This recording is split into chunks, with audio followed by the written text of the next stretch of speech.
नमस्कार मित्रांनो, मी तन्मय गोरिवले पुन्हा एकदा आपल्या एका नवीन व्हिडिओमध्ये स्वागत आहे. तर मित्रांनो, आज घटस्थापना म्हणजेच नवरात्री उत्सवाला आजपासून सुरुवात होत आहे. तर नवरात्री उत्सवाच्या सर्वांना हार्दिक हार्दिक शुभेच्छा. तर आज मित्रांनो, प्रत्येक गावागावात देवींचे आगमन होणार आहे. तर प्रत्येक गावागावात आमच्या गावदेवी मंदिराजवळ जातात. म्हणजेच कुठलाही असतो, पावटा असो किंवा वाटाणा असो, प्रत्येक वेगवेगळ्या प्रकारच्या भाज्या आहेत ते पेरले जातात. त्यांनाच रो असे म्हणतात. तर ते कशा प्रकारे त्या पेरले जातात किंवा ती कशी सर्व तयारी चालली आहे ती तुम्हाला व्हिडिओबरोबर दाखवणार आहे. तर गावामध्ये प्रत्येक गावात पारंपरिक पद्धतीने नवरात्री उत्सव साजरा करतात. तर आमचा हा वेगवेगळा पारंपरिक पद्धतीने आमचा हा नवरात्री उत्सव चाललेला असतो.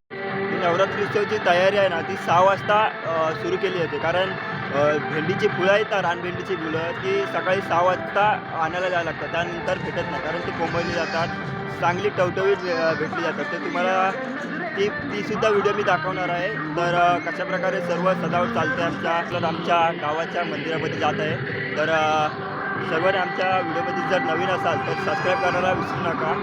गोकुताने या यूट्यूब चॅनलला माझा सर्वांनी भरभरून प्रेम द्या आमच्या चॅनलला. तर हे नवीन व्हिडिओ तुमच्यासाठी घेऊन आलो आहे नवरात्री उत्सवाची.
तर नमस्कार मित्रांनो, जी ही माती आहे ना ती शेतामधून आणली जाते. तर तिला मऊ केली जाते. का मऊ केली जाते? तर या मातीमध्ये आहे ना 18 प्रकारचे कडधान्य पेरले जातात. तर या कडधान्य चांगले मोडावे म्हणून ही माती मऊ केली जाते. तर पुढे मी दाखवणारच आहे कशाप्रकारे बिया पेरल्या जातात. तर तर तुम्हाला आता वाटलं असेल की हा गोंता कशासाठी घेतला जातो. तर हा गोंता आहे ना तो रो आहे ना, म्हणजेच जी माती आहे, ज्या मातीमध्ये बिया पेरणार आहेत, त्या मातीच्या खाली असा गोल राउंड केला जातो. त्यासाठी हा गोंत्याचा वापर करतात. कारण काही जण विटांचा वापर करतात किंवा अजून कोणताही वापर करतात. पण आमच्या इथे गावामध्ये असा गोंत्याचा वापर करतात. आणि त्या गोंत्याला आहे ना गोल करून चांगल्या सुई धाग्याने असे बांधून घेतात. मग ते बघा आता दिसते तुम्हाला. ते कशाप्रकारे ते काका करतायत. ते सुई धाग्याने पूर्ण त्या गोंत्याला आहे ना पूर्ण बांधतात आणि पुढे बघायला तुम्ही कशाप्रकारे त्याचा वापर आहे. तर बघा हा दिसतोय तुम्हाला आता कशाप्रकारे त्यांनी गोल केलेला आहे. तर या गोंत्याला आहे ना गोल करतात. काय करतात तर ही माती आहे ना कुठे पसरू नये किंवा यामध्ये माती टाकल्यानंतर वरती पाणी टाकलं तर बाहेर जाऊ नये त्यासाठी ही असा गोल राऊंड केला जातो. तर काही जण आहेत ना किंवा अजून कोणताही वापर करतात अशी प्रोसेस करतात. तर आमच्या गावात ही अशी परंपरा आहे. तर आता त्या गोंत्यामध्ये माती ओतली जाते. त्यासाठी तो गोल राऊंड केला जातो जेणेकरून आहे ना ती माती कुठेही बाहेर पसरू नये. तर काही जण वाटली विटेचा वापर करतात. कारण प्रत्येकाची परंपरा ही वेगळी असते. तर आमच्या इथे या प्रकारची परंपरा आहे म्हणजेच प्रथा आहे. त्यामध्ये माती टाकण्याचं कारण म्हणजे 18 प्रकारचे जे कडधान्य आहेत त्यामध्ये पेरले जातात. ते चांगल्या प्रकारे मोड यावे म्हणूनच ही माती अशी ओतली जाते त्यामध्ये. तर ही परंपरा आहे ना खूप काळापासून चालून आलेली आहे. तर ही घटस्थापना पारंपरिक असून आमच्या गावातील भैरी जोगेश्वरी मंदिरामध्ये अजूनही जपली जाते. आणि त्यानंतर माती टाकून झाल्यानंतर त्यामध्ये पितळीचा तांब्या आहे ना त्याला सजावट करून आतमध्ये ठेवला जातो. म्हणजेच त्याला आंब्याच्या पानाने चंदनाच्या गंधाने सजवून त्यामध्ये ठेवलं जातं. त्यानंतर मातीमध्ये 18 प्रकारचे कडधान्य असतात ते सर्व मातीमध्ये पेरले जातात. त्यालाच रो असे म्हणतात. रो पेरण्याचे कारण म्हणजे ते पूर्वीपासून पेरत आलेले आहेत. म्हणजेच ते देवाला आवडत असतील म्हणून हे 18 प्रकारचे कडधान्य आहेत ना ते पेरले जातात. अशी एक पूर्वीपासून प्रथा आहे आणि ती प्रथा आहे ना आम्ही जोपासण्याचे काम करतो जेणेकरून पुढच्या पिढींना सुद्धा हे समजणे शक्य होईल आणि ही परंपरा अशीच चालू होईल.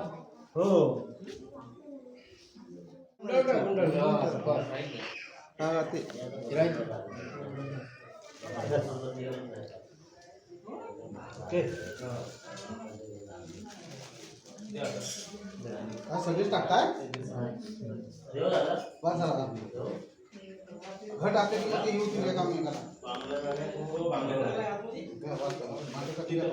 पुढेच घ्या सर हे पुढेच घ्या घ्या जवळ हे माती खाली पडायची ना. अरे जवळ घे ना पक्या अजून जवळ घे कागद तो हा घ्या अजून घ्या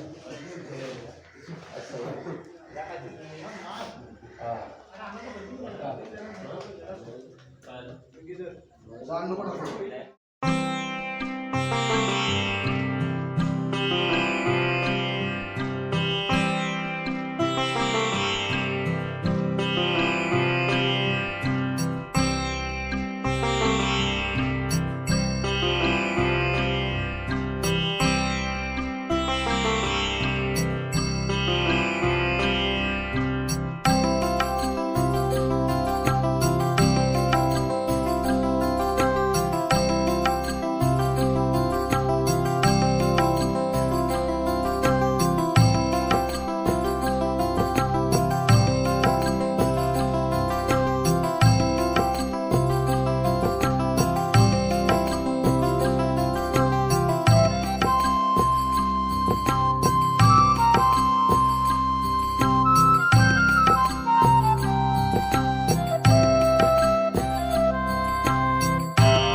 आणि आता आहे ना देवाच्या समोर एक माळ चढवली जाते आणि ही माळ आहे ना ती रानटी फुलांपासून बनवलेली असते. त्यांची फुले फक्त रानातच भेटतात. म्हणजेच पावसात जाण्याचा जो संकेत असतो त्या संकेतमध्ये ही फुलं जास्त करून उमटलेली असतात.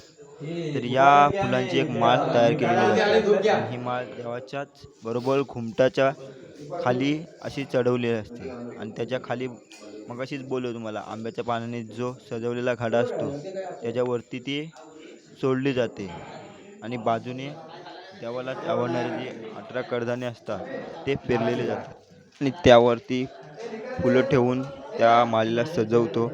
अशीच ही नवरात्रीची घटस्थापनेची पूर्वीपासून चालून आलेली ही प्रथा आहे आणि ही प्रथा आमच्या दुर्गवडी गावामध्ये जपली जाते.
महादेव गणपती बाप्पा आणि तुम्ही 9 दिवस नवरात्रीच्या बसलात ते मान्य करून घ्या सर्व बालगोपाला सकाळी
सिंधू हो दुःखहारी पृथ्वीन शंभो मदपूर्णतारी मोर्या मोर्या विवाडताने तुझीच सेवा करू काय ताणे अंध्याय माझे कोट्यान कोटी मोरेश्वरा बाळू गाल कोटी गुरु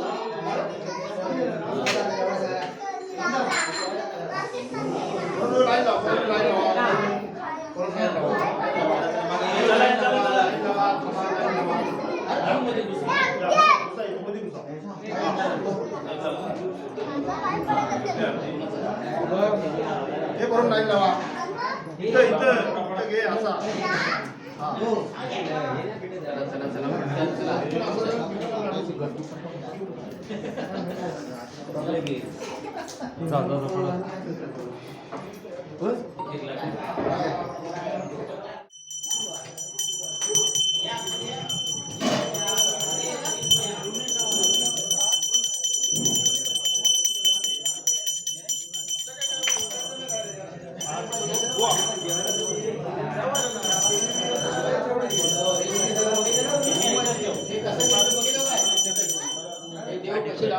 काय बघितलं काय हे बरोबर ना असं राहायचं उभं समोर तोड समोर तिकडे तोड तिकडे तोड हा तिकडे पाठी राहिलं तर बरं होईल पाठी पाठी नाही त्याला चला इकडे मागे मागे मागे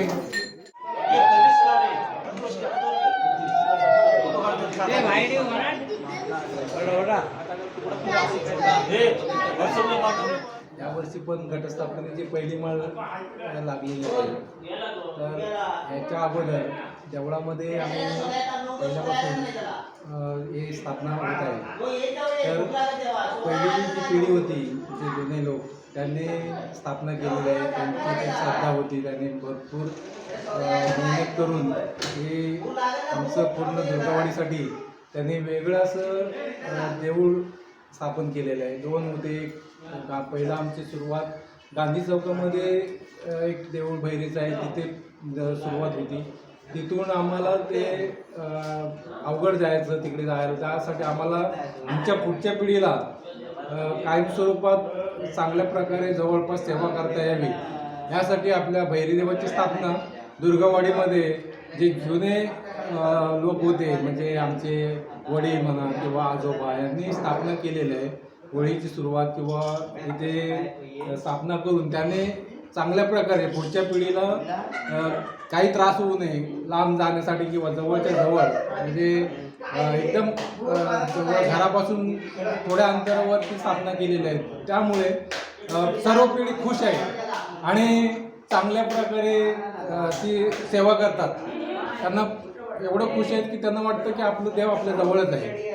काकांचे आपले जे देव आहेत ते लांब लांब असतात. हा खूप म्हणजे जंगलामध्ये असतात किंवा कुठे भरपूर लांब असतात गावाच्या खूप बाहेर असतात. ती सेवा तेवढी होत नाही.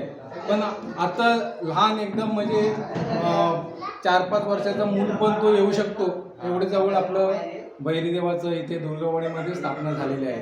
तर आम्ही जे पूर्वजांचे खूप खूप आभार व्यक्त करतो आणि त्यांचं धन्यवाद करतो की आम्हाला किंवा आमच्या पुढच्या पिढीला चांगल्या प्रकारे त्याने एक आधारस्थान आणून दिलेलं आहे. देवाचं स्थान एकदम की आपलं देव जवळ आहे आपल्या. आम्ही त्या चांगल्या प्रकारे सेवा करतो.